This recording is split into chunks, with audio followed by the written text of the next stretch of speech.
So over the past week or so, we've been seeing a lot of different trades go on in the NFL. We've seen Russell Wilson get traded from the Seahawks to the Broncos. Carson Wentz from the Colts over to the Commanders. And we've also seen Khalil Mack get traded from the Bears over to the Chargers. So right now, when you're in between the period of the free agency tag deadline, as well as when free agency officially begins, you get a lot of this stuff happening, either trades or cuts, due to roster demands, due to salary cap and things like that. So right now, the Jaguars, we need to explore if there are any trade opportunities that make sense. Now, there's two things that you must determine when it comes to really evaluating your trade partners and whether or not things that make sense if you want to take on a big contract. One is, how much is your quarterback making? The Jaguars currently have a quarterback in the second year of a rookie deal. So in a lot of cases, the Jaguars can afford to make trades for players if guys are potential salary cap, issues. You know what I mean? Like earlier today, I'll talk about that later, but Amari Cooper was traded over to the Browns and for a fourth and a fifth round pick. Now, obviously, Amari Cooper is a lot better than that, but due to his salary, they needed to get rid of him. And the big reason why they got him for so cheap is just so they can get the contract off of their hands. And another thing that matters is future expiring contracts. So the Jaguars had to look at themselves and look at players that they're going to need to re-sign. When you look at the 2019 draft class, all those guys are kind of coming upon contract years, and the only player really worth anything to potentially re-sign is defensive end Josh Allen, and he also has a fifth-year contract on him. So we have 2 more years of being able to have him on the Jaguars roster for cheap. So when you look at it, the Jaguars don't really have a lot coming up. So the Jaguars, now is the time to spend more than ever. And the Jaguars may have to get creative when it comes to how they want to spend that money. When I say creative, I mean they may have to acquire things through trades. When you look at the 2022 playoff teams, a bunch of these guys built their rosters through, 1 or 2 or maybe even several big-time trades. You look at the Bills. They traded a first-round pick for Stephon Diggs. The Chiefs traded a first-round pick for Orlando Brown. The Rams made multiple trades, whether it be Jalen Ramsey, Matthew Stafford, Von Miller. I mean, they've been making trades like crazy. And the Cardinals traded a second-round pick for DeAndre Hopkins. So it's sometimes when you look at improving your roster, we look at free agency and a draft, and in the free agency it's like, oh, we can throw a bunch of money at this guy. Or another way you can look at it is, how about we explore the trade market? A lot of teams don't really like to do this too much because they would rather bring guys in on their own contracts, and they'd rather, if they're going to sign guys to a lot of money, they would rather not give up draft capital. And, that's really been the Jaguars the last several seasons. I mean, they haven't traded. I can't remember the last time they traded a third-round pick or higher for any player. And, obviously we've seen the history of the Jaguars when it comes to the wins and losses. So when I was making this video earlier, I was writing down notes, and the first guy I mentioned was Amari Cooper. And I wrote on my notes for Amari Cooper, and I was on my next player. And then Amari Cooper got traded to the Browns for a 4th and a 5th round pick. And I was pretty annoyed by it because I'm like, really, the Jaguars could not offer up more than that? But as it turns out, the Jaguars actually did offer more for Amari Cooper than the Browns did. But Amari Cooper apparently probably preferred to go to the Browns. He probably said, no, I'm not going to Jacksonville. The Jets were also offering him, no, I'm not going to New York. I'm going to the Browns. And I mentioned in my last free agency video, I said, look, there is going to be a Jacksonville tax for free agents because when you look at things, we can throw out all the different conversations. Oh, we have Trevor Lawrence, a future great quarterback. We're in Jacksonville. We're in Florida by the beach. We have Doug Peterson. He's won a Super Bowl. But at the end of the day, the only thing that matters is wins and losses.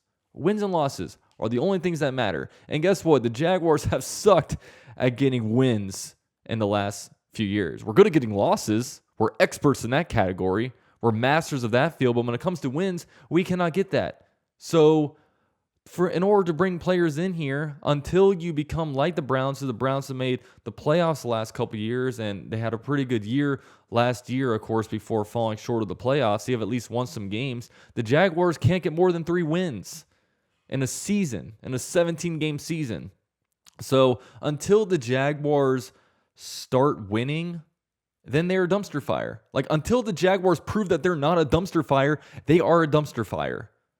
Plain and simple. And I don't like to say that. I want to sit here and talk about Jaguars being the best team in the NFL and we're the destination spot. At this moment, when it comes to organizational success, we are not that.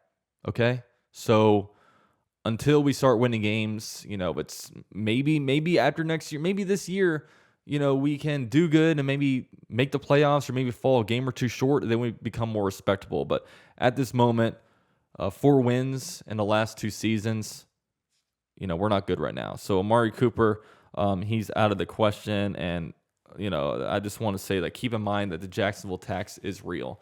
So the next guy we want to talk about is La'el Collins, the right tackle for the Dallas Cowboys. Apparently, Dallas has given them the opportunity to explore trade options. So he's most likely going to get traded. He's either going to get traded or he's going to get cut. So he's most likely going to get traded in another salary dump situation where a team goes out there and even throws like a 7th round pick at him, whatever. I mean, whatever gets him off his books. So a little bit about La'el Collins. He was a right tackle since 2015. He's only 28 years old, so he's kind of hitting his prime. He missed 2020 due to a hip injury, and last year he missed 5 games due to a missed drug test. But other than that, he's been extremely available, extremely healthy, and one great thing about La'el Collins is he's a right tackle, and he would allow us to not shake up the offensive line.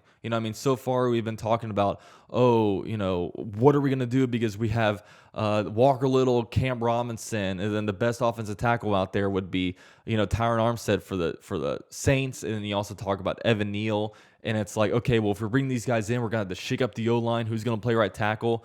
This would allow us to basically say, look, Cam Robinson or Walker Little, left tackle. It would allow us to say La'el Collins, right tackle, and then we can worry about our guard spots. And even if the Jaguars traded for La'el Collins, the Cam Robinson thing isn't a done deal yet. If they get La'el Collins, they can remove that franchise tag, and then Cam Robinson can go out there and sign wherever he wants. Now, there were some people saying, that would be bad for Cam Robinson. Look, guys, NFL is a cutthroat world, and all the players know that. All the player knows it's business. So while it would stink for Cam Robinson, and while I would not, sit here and say, yeah, stick it to Cam, because I'm not like that. But at the end of the day, that's the NFL, man. The players understand, and Bobby Wagner got cut a few days ago, and he says, look, I've been playing with this organization for 10 years, and I had to know through Twitter I was getting cut. So obviously it's not the best thing for Cam Robinson, especially if that happens like a few days into free agency. But I would 100% make a move for La'el Collins. I don't know what he's going to demand. One thing about Amari Cooper, his cap hit was $20 million. La'el Collins' cap hit is $10 million. So that will factor in. I would 100% throw a 3rd or a 4th round pick for him, especially since we have 2 3rd round picks. I wouldn't throw our number 33 overall pick in there. So I would definitely make a move for La'el Collins, and that is a clear upgrade on the offensive line. There's not many, really, when you look at this free agent class, there's not a lot of real upgrades at the tackle spot. And even interior, it's just not a good free agency market for upgrades at the offensive line. So this would be awesome. Then we can just sit here and worry about what we're going to do at the guard positions. And the last things I want to talk about is Seattle wide receivers. There's right now Seahawks, it looks like they're having a fire sale. Obviously trade away Russell Wilson. They released Bobby Wagner, and they said Tyler Lockett is up for trade too. And I imagine at this point pretty much anybody would be up for trade over there. Tyler Lockett is 29 years old. He's a little bit older, but also DK Metcalf is only 24 years old. Trading for DK Metcalf would be a little bit tricky because it looks like trading the number 33 overall pick is probably too low for him. But at the same time, the number 1 overall pick is probably way too high for him. So I don't know really where the happy medium is for that. So we'll see when it comes to that and what kind of things we can do, because Jaguars need wide receivers, and the free agency market for wide receivers is shrinking up, especially after Devontae Adams tagged, Chris Godwin tagged.